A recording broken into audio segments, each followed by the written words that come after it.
제가 2025년도 첫 수요 기도회를 맡았는데 또 어떻게 2025년도 마지막 수요 기도회를 하게 됐는지 모르겠습니다. 주님의 은혜가 있을 줄 믿습니다. 네, 이제 달력을 하나씩 넘기다 보니 어느새 벌써 마지막 장이 왔습니다. 그러면서 우린 자연스럽게 지난 1년들을 돌아보게 됩니다. 올해를 돌아보면서 우리 각자의 삶 가운데 정말 많은 일들이 있었을 것입니다. 좋았던 일, 기뻤던 일, 또한 마음이 무거웠던 시간들도 있었을 것이며, 그리고 생각지 못했던 일들로 인해서 마음을 졸이면서 지나온 날들이 있었을 것입니다. 그래서 연말 되면 우리는 자주 이런 질문을 합니다. 올해 나는 무엇을 이루었나? 올해 나는 얼마나 잘 살아왔는가? 올해 내가 했던 일 중에 후회했던 일들이 무엇이고 혹은 감사했던 것은 무엇인가를 되돌아보면서 또 내년 한 해를 준비를 하곤 합니다. 또 우리는 기도로 여러 가지를 구했습니다. 건강도 구했고, 가정의 평안과 또 자녀의 앞날을 위해 기도했고, 문제가 해결되기를 간절히 바랬습니다. 그런 문제들은 우리가 하나님께서 은혜를 허락하셔서 허락된 것이 있지만, 또한 허락되지 않은, 아직 해결되지 않은 문제들이 있습니다. 그런데 오늘 말씀에 앞서서 조금 다른 질문을 던져보고 싶습니다. 올해 나는 가장 무엇을 많이 구하며 살아왔는가? 내 마음은 지난 1년 동안 어디를 향해 있었는가? 나는 땅의 것을 더 많이 구하며 살아왔는가? 아니면 하늘의 것을 더 구하며 살아왔나를 되돌아보길 원합니다. 이 성경은 연말 결산처럼 우리를 평가하지 않습니다.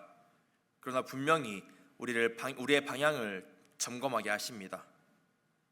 성경은 삶의 문제보다 먼저 삶의 방향을 다루기 때문입니다. 그래서 오늘 함께 보실 본문을 통하여서 내년을 어떻게 살 것인가에 대한 중요한 방향을 함께 보길 원합니다. 이 오늘 본문이 골로새서 3장 1절은 바로 이렇게 시작합니다. 그러므로 너희가 그리스도와 함께 다시 살리심을 받았으면 위의 것을 찾으라. 이 성경에서 그러므로라는 말은 절대 그냥 지나칠 수가 없는 단어 중 하나입니다.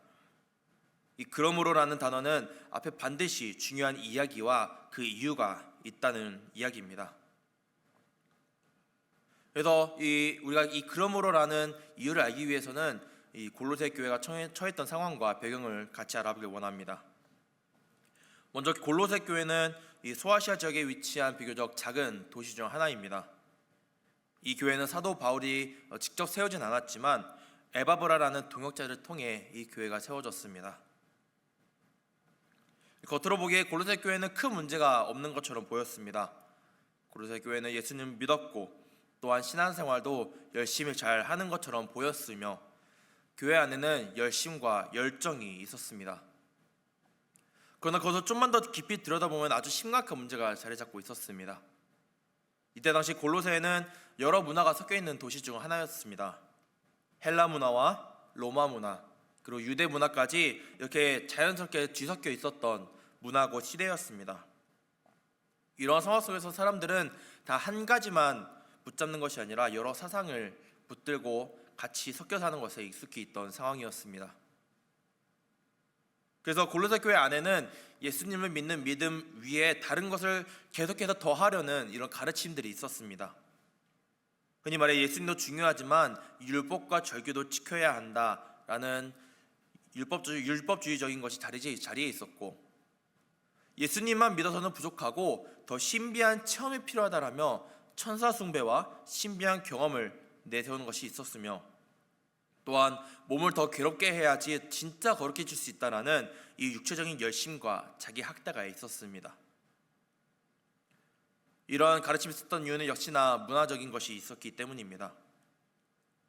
이때 당시 사회에서는 특히나 영적인 것에서는 눈에 보이지 않는 영적 세계에는 여러 가지 단계들이 있고, 그리고 그 하나님께 신에게 나아가기에는 인간이 너무 부족하며, 그러기 때문에 천사나 중간 존재에 도움이 필요하다는 생각과 분위기 속에서 이러한 가르침들이 있었던 것입니다. 이때 당시 골로새 교회 사람들에게는 예수님이 중심이 아니라 예수님은 단지 시작일 뿐이 되어버린 이 신앙이 있었다는 것입니다. 이 혼합주의는 예수님을 노골적으로 거부하지 않습니다. 대신 예수님을 충분하지 않은 분으로 만들어 버립니다. 예수님만으로 부족하니 그 위에 더 해야 된다. 예수님이 시작이니 완성을 다른 데서 찾아야 한다는 생각이 이때 당시 있었던 것입니다. 그래서 사도 바울은 골로새 1장에서 예수 그리스도가 어떤 분이신지를 의도적으로 길게 반복해서 아주 강하게 설명하고 있습니다. 1장에서 사도 바울은 예수님을 보이지 않는 하나님의 형상이시고 만물이 그분으로 말미암아 창조되었으며 하늘과 땅의 모든 권세는 그분 밑에 있고 또 하나님께서 모든 충만으로 그 안에 거하신 분이라고 설명을 하고 있습니다. 그리고 나와서 2장에서는 이렇게 단정적으로 말합니다. 그 안에는 신성의 모든 충만이 육체로 거하시고 너희도 그 안에서 충만하여졌으니 그는 모든 통치자와 권세의 머리시라. 이것은 너희에게 아직 무엇이 부족하다라고 하는 것이 아니라 이미 너희는 그리스도 안에서 충만해졌다라는 선언입니다. 이런 모든 설명을 마친 후에 나온 것이 바로 오늘 본문 3장 1절입니다. 이 말씀은 더 열심히 해라라는 그런 채찍이 아니라 더 많이 쌓으라고 하는 요구가 아니라 이미 그리스도 안에서 새 생명을 받은 성도들에게는 이제는 그분의 그 신분에 맞는 방향으로 살아가라 라는 초대입니다. 이미 충분하신 그 그리스도를 붙잡고 그분께 시선을 고정한 채 살아가라 라는 권면입니다. 그렇다면 오늘 우리가 물어야 할 질문은 이것입니다. 하늘의 것을 구하는 삶이란 구체적으로 어떤 것을 말하는 것일까? 먼저 첫 번째로 하늘의 것은 제한되지 않는 것입니다. 골로새 3장 1절과 2절에서 이렇게 말합니다. 그러므로 너희가 그리스도와 함께 다시 살리심을 받았으면 위의 것을 찾으라. 거기는 그리스도께서 하나님 우편에 앉아 계시느니라. 위의 것을 생각하고 땅의 것을 생각하지 말라. 바울은 여기서 하늘의 것과 땅의 것을 아주 분명하게 대비시킵니다. 이 말씀은 둘 중 하나만 선택하라는 그런 극단적인 말인 것이 아니라 삶의 중심과 기준이 어디에 있는지를 묻는 말씀입니다. 이 땅의 것은 우리의 삶에 필요합니다. 가정도 필요하고 경제적인 것도 필요하며 건강도 물론 중요하고 소중합니다. 성경은 이 땅의 것을 결코 무시하지 않습니다. 그러나 이 땅의 것들이 결정적이라고 될 수 없다고 말하는 것입니다. 왜냐하면 땅의 것은 언제나 한계를 지니기 때문입니다.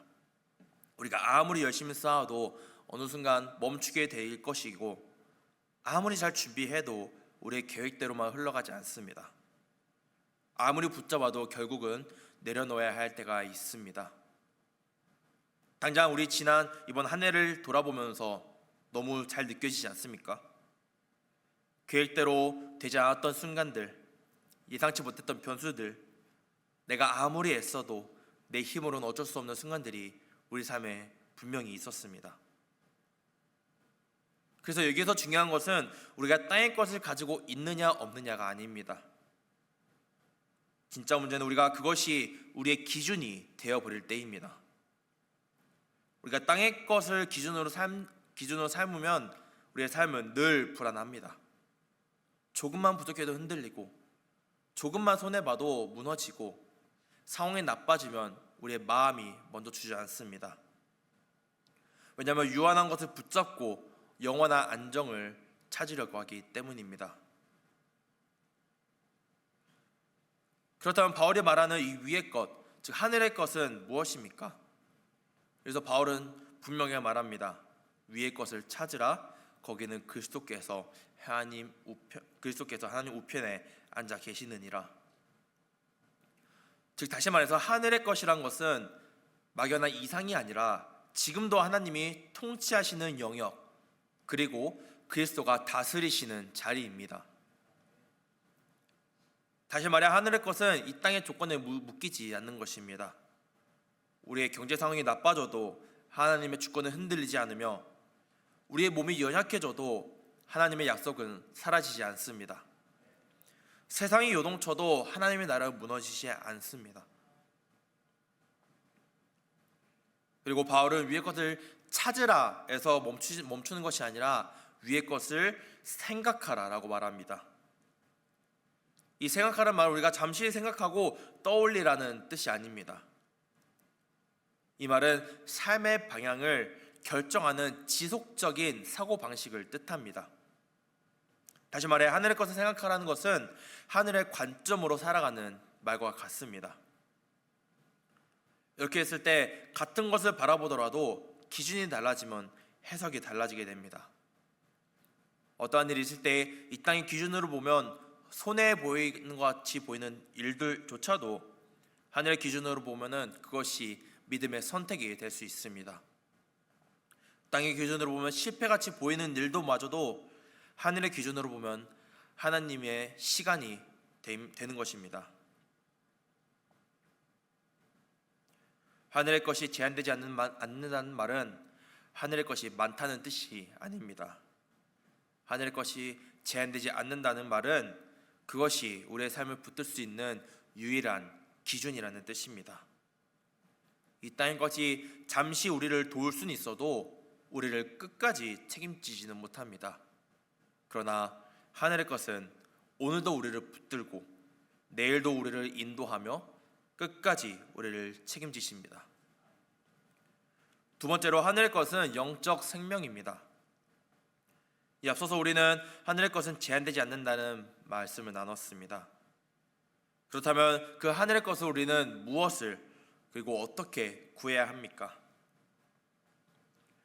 이것에 대해 예수님은 산상수훈에서 우리의 삶을 지배하는 염려에 대해 이렇게 말씀하셨습니다. 너희는 먼저 그의 나라와 그의 의를 구하라. 그리하면 이 모든 것을 너희에게 더하시리라. 이 말씀 우리가 너무나도 잘 알고 있고 우리가 쉽게 묵상하고 있는 그런 구절입니다. 그리고 모두 다 아시다시피 가장 중요한 단어는 더하시리라가 아닌 먼저입니다. 예수는 우리에게 아무것도 구하지 말라라고 하신 것이 아닙니다. 다만 순서를 바로 세우라고 말씀하십니다. 우리 진정한 문제는 우리가 하나님의 나라를 구하지 않아서가 아닙니다. 그러나 늘 나중에 구하고 있다는 데 있는 것입니다. 우리는 이 말씀 너무나 잘 알고 모두가 다 외우는 말씀인데 왜 그렇게 하지 못할까요? 당장 저부터도 그렇습니다. 당장 해결해야 할 문제는 눈앞에 있고 당장 필요한 것은 이 현실에 부딪혀 있기 때문입니다. 그래서 이렇게 기도할 때가 많습니다. 하나님, 이 문제만 해결해 주시면 제가 신앙 잘 지키겠습니다. 이 상황만 정리되면 그때 하나님의 나라를 위해 더 헌신하겠습니다. 그러나 우리가 모두 다 아시다시피 삶의 문제는 끝없이 찾아오고 우리에게 힘들게 하는 것들이 대기표를 뽑으며 하나가 끝나면 그 다음 순서가 오듯이 기다리고 있습니다. 그러니 이 문제가 해결되면 하겠습니다라는 말이 맞지 않는다는 것입니다. 영적인 생명은 삶이 좀 더 윤택해질 수 있는 옵션으로 치부해서는 안 됩니다. 영적인 생명은 없으면은 삶이 무너지는 기초입니다. 이것에 대해 바울은 고린도후서에서 이렇게 고백을 합니다. 그러므로 우리가 낙심하지 아니하노니 우리의 겉사람은 낡아지나 우리의 속사람은 날로 새로워지는도다. 바울은 현실이 힘들다고 말하는 것이 아닙니다.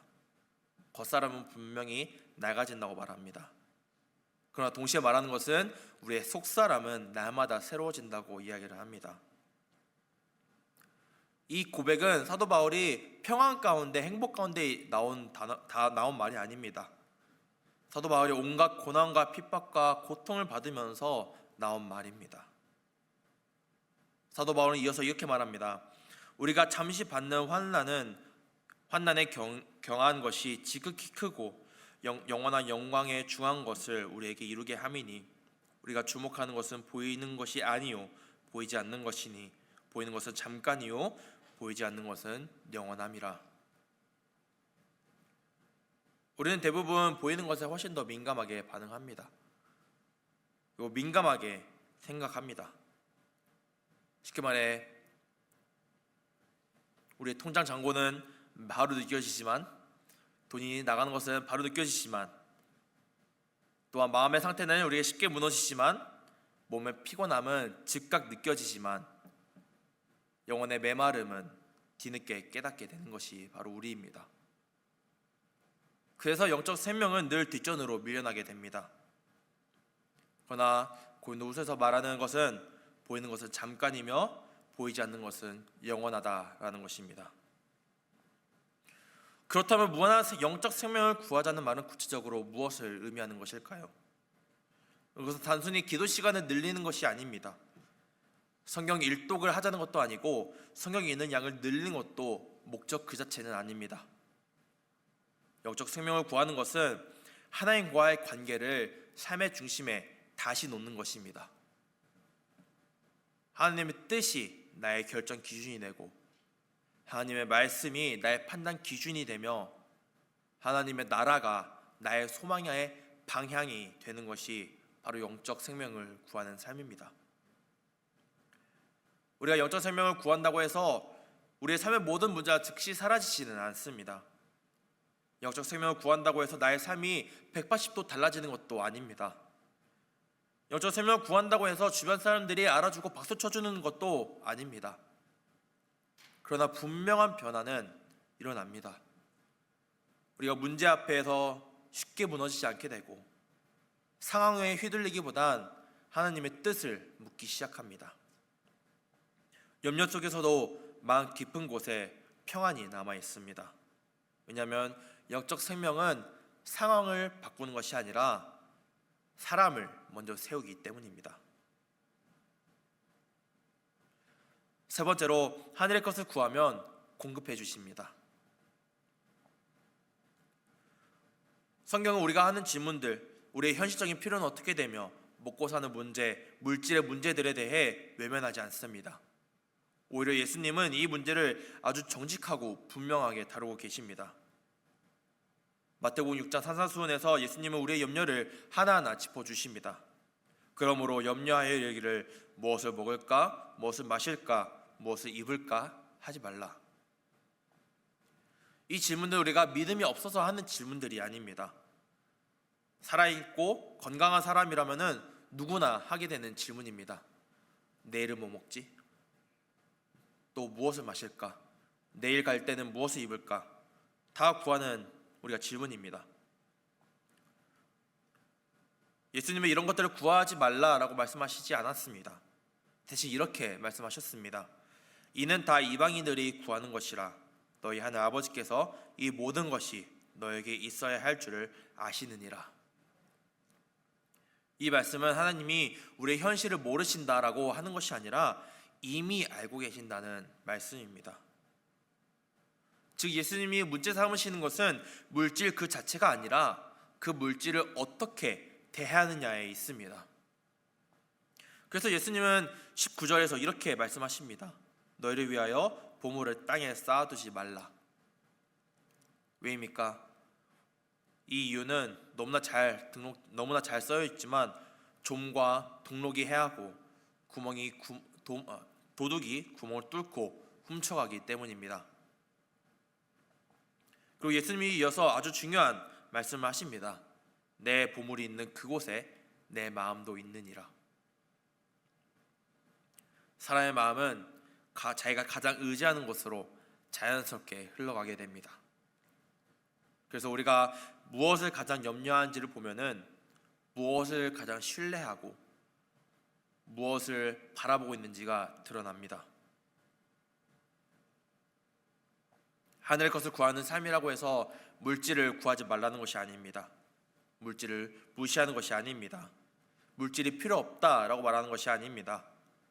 그러나 물질에 우리의 삶을 맡기는 삶이 아닙니다. 성경에 말하는 성도의 물질과는 아주 분명합니다. 물질은 목적이 아니라 수단이 되어야 하고 의지의 대상이 아니라 맡겨야 할 영역이라고 하는 것입니다. 안전의 근거가 아니라 하나님을 더욱더 신뢰하는 자리라는 것입니다. 그리고 하신 말씀이 너희는 먼저 그의 나라와 그의 의를 구하라. 그리하면 이 모든 것을 너에게 더하시리라고 말씀하신 것입니다. 다시 한번 말씀드리지만 이 말씀을 우리가 오해하면 안 됩니다. 먼저 하나님의 나라를 구하면 원하는 만큼 물질을 주신다라고 하지 않았습니다. 성경 어디를 찾아봐도 그런 약속은 존재하지 않습니다. 더하시리라는 말은 필요를 채우신다는 약속이시지 욕심을 채우신다는 말씀이 아닙니다. 하나님은 우리를 부유하게 하시기 전에 의존하게 하시고 풍족하게 하시기 전에 신뢰하게 하십니다. 제가 다니고 있는 이 틴델 신학교는 기독교 신앙의 정체성을 지키기 위해 정교의 지원을 받지 않는 사립 대학교입니다. 그래서 저희 학교의 학비가 일반 공립 대학교보다 상당히 높은 편입니다. 실제로 주변 친구들 중에서 한 명은 저한테 이렇게 말한 적이 있습니다. 저희 틴데일 학교 1년 학비면은 제가 다니는 학교 4년 학비라고 말합니다. 그 말이 과장이 아닌 것을 저는 너무나 잘 알고 있습니다.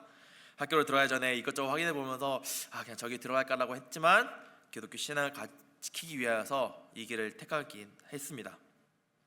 그래서 학비와 생활비를 감당하기 위해서 일반 잡을 하나 받은 것도 아니고 투잡과 쓰리잡을 하며 지냈고, 특히나 이제 다음 학기를 준비하면서 오삽은 신청할 수 있어서 신청했지만 다음 학기에 지원 금액이 약 2,500불 정도 부족한 상황이었습니다.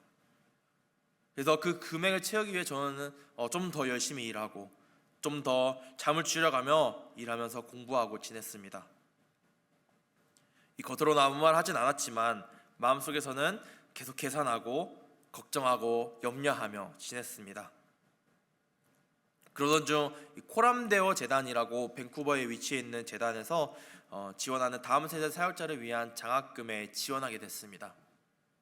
사실 큰 기대는 하진 않았습니다. 왜냐하면 이제까지 여러 장학금이 있는 곳에 지원을 했지만 한 번도 되지 않았었거든요. 그렇지만 저는 그저 하나님 앞에 제 상황을 올려드리며 이렇게 기도했습니다. 주님, 이 길이 주님께서 기뻐하시는 길이라면 필요할 것을 열어주실 줄 압니다. 그렇지 않다면은 제가 감당하겠습니다. 그렇게 기도하고 이제 얼마 전에 장학금에 선정되었다는 연락을 받았습니다. 그리고 그 지급되는 금액을 확인한 순간 제 마음에 가장 먼저 떠오른 생각은 이것이었습니다. 이 금액이 오삽을 받고도 정확히 부족했던 그 금액과 같구나. 한 푼도 더 많지도 않고 한 푼도 더 덜하지도 않게 제가 염려했던 그 바로 그 자리만큼 하나님께서 채워주신 것이었습니다. 그 순간 저는 하나님께서 제게 무엇인가 더 주셨다는 생각보다 이 사실을 좀 더 깊이 깨닫게 되었습니다. 하나님은 제가 염려하던 그 계산하던 모든 순간마다 이미 제 필요를 앞서서 알고 계셨던 사실입니다. 그래서 이 장학금을 단지 학비로 채워주시는 돈이 아니라 저에게는 이렇게 들렸습니다. 내가 너를 불렀고 내가 가는 이 길을 내가 알고 있으며 내가 책임지고 있다. 그러나 한편으로는 이런 생각 들었습니다. 좀만 더 주시지. 간식할 좀만 더 주시지. 좀 더 먹을 동안 좀만 더 주시지라고 했지만 이 모든 것마저 주님께서 이미 다 알고 계셔서 딱 필요한 만큼만 주신 걸로 믿습니다. 앞으로 사역자의 길이 쉽지 않다는 건 너무나 잘 알고 있습니다. 주변 선배 목사님들께서 저를 보시면서 항상 하신 말씀은 자네 이 길을 갈 테인가? 다시 한번 생각해보게. 아직 늦지 않았네. 혹은 전도사 괜찮아. 목사 안수까지는 좀 생각해봐 라면서 이 일이 아닐 수도 있어 라면서 말씀하십니다. 여전히 불안할 때가 있을 것이고 계산해야 할 현실 가운데 있을 수도 있을 것입니다. 그러나 저는 이번 경험을 통하여서 한 가지는 분명하게 붙들게 되었습니다. 하나님께서 부르신 자리에서는 반드시 하나님께서 책임지신다는 사실입니다. 하나님께서 항상 이런 방식으로 모든 사람들에게 동일하게 역사하신다는 것은 아닙니다. 그러나 한 가지는 분명합니다. 하나님의 나라를 먼저 구하며 걸어갈 때에 그 책임을 우리에게만 맡기시지 않는다는 것입니다. 우리가 연말이 되면서 자연스럽게 염려가 많아집니다. 내년은 어떻게 될까? 건강은 괜찮을까? 경제 상황은 더 나아질까? 이런 염려 자체로만으로는 잘못된 것이 아닙니다. 그러나 이 염려가 우리의 마음을 지배하기 시작할 때에 하나님은 오늘 우리에게 물으시는 것입니다. 너는 지금도 무엇을 붙들고 살고 있느냐? 선교사 짐 엘리엇 선교사는 이런 말을 남겼습니다. 영원한 것을 위해 영원하지 않는 것을 포기한 자는 결코 바보가 아니다. 네 번째로 이 하늘에서 오신 영원한 예수님을 구하는 것입니다. 이 요한복음은 처음에 바로 이렇게 시작을 합니다. 태초에 말씀이 계시니라 이 말씀이 하나님과 함께 계셨으니 이 말씀은 곧 하나님이시라. 그리고 이어서 말합니다. 말씀이 육신이 되어 우리 가운데 거하심에 우리가 그의 영광을 보니 아버지의 독생자의 영광이요 은혜와 진리가 충만하더라. 이 말씀은 신학적으로도 굉장히 깊은 고백이지만 동시에 아주 단호한 그리고 단순한 선언입니다. 그래서 바로 하늘의 것이 이 사람이 올라가서 얻은 것이 아니라 하늘에서 이 땅으로 내려왔다는 것입니다. 이것이 바로 우리가 다음 주에 기념하게 될 성탄의 핵심입니다. 성탄은 사람이 하나님을 더 잘 찾은 결과가 아닙니다. 사람이 충분히 준비해서 하늘의 것을 얻어낸 사건도 아닙니다. 성탄은 하나님께서 먼저 결단하신 사건입니다. 인간은 여전히 죄 가운데 있었고 인간은 여전히 땅의 것에 묶여 있으며 인간은 하늘 것을 스스로 구할 능력이 없습니다. 그런데 하나님께서 그 한계를 아시고 하늘 것을 직접 우리에게 보내신 것입니다. 그래서 성탄은 하늘 것을 구하라 라는 명령 이전에 하늘의 것이 이미 왔다라는 복음의 선언입니다. 그래서 이 골로새서 1장에서는 예수님을 계속해서 설명하고 있습니다. 보이지 않는 하나님의 형상, 만물보다 먼저 계신 분, 만물이 그분으로 말미암아 창조되었으며 모든 충만이 그분 안에 거하신다고 골로새 교회에 했던 것입니다. 그래서 바울은 골로새 교회 성도들에게 그 어떤 것도 더 하지 말라라고 말한 것입니다. 왜냐하면 이미 하늘 전부가 바로 예수님 안에 있기 때문입니다. 그래서 모든 말씀은 한 지점으로 모이게 되는 것입니다. 하늘 것을 구한다는 것은 더 많은 것을 소유하겠다는 결심이 아니라 더 높은 영적 단계로 올라가겠다는 야심이 아니라 이미 하늘에서 오신 예수님을 다시 우리 삶의 중심으로 모시겠다라는 것입니다. 예수님은 우리의 신앙의 한 부분으로 두는 것이 아니라 우리의 삶 전체의 중심으로 모시는 이것이 바로 하늘의 것을 구하는 삶의 가장 분명한 모습입니다. 다음 주에 우리는 성탄절을 맞이하게 됩니다. 너무나 기쁘고 즐겁고 저희 유초동부에서도 열심히 준비를 하고 있습니다. 해마다 찾아오는 절기이지만 올해는 이 질문을 조금 다르게 품어보면 좋겠습니다. 나는 지금 무엇을 구하며 살아가고 있는가? 내 마음의 중심에는 여전히 땅의 것이 있는가? 아니면 하늘에서 오신 예수님이 중심에 서 계시는가? 하늘 것을 구하라는 말씀은 결국 우리를 한 분 앞으로 데려오게 됩니다. 계산하던 삶에서 신뢰의 자리로, 염려하던 자리에서 맡김의 자리로, 땅의 기준으로 살던 삶에서 하늘의 기준으로 살아가는 자리로, 그리고 그 모든 중심에 예수 그리스도께서 서 계십니다. 이제 말씀을 마무리하려 합니다. 오늘 우리는 하늘의 것을 구하는 삶에 대해서 나눴습니다. 하늘을 구하는 삶이란 어떤 특별한 능력을 가진 소수의 성도들의 삶이 아닙니다. 하늘의 것은 제한되지 않으며 우리는 무한의 영적 생명을 먼저 구해야 하고 물질의 문제 또한 하나님 나라의 공급을 신뢰하는 자리로 옮겨야 하며 결국 그 모든 중심에는 하늘에서 오신 예수 그리스도께서 계신다는 것입니다. 즉 결국 하늘의 것을 구하는 삶이란 무엇을 더 가지느냐의 문제가 아니라 누구를 중심에 모시고 사느냐의 문제입니다. 그래서 이제 이 질문으로 말씀을 마무리하고자 합니다. 내년을 살아가면서 나는 무엇을 가장 먼저 구할 것인가? 나는 누구를 중심에 두고 결정하며 살아갈 것인가? 그 삶의 방향에 예수 그리스도를 모시고 살아가는 것, 그리고 그분이 우리의 삶의 중심이 되어 살아갈 수 있는 우리 모두가 되기를 예수 그리스도의 이름으로 축원합니다.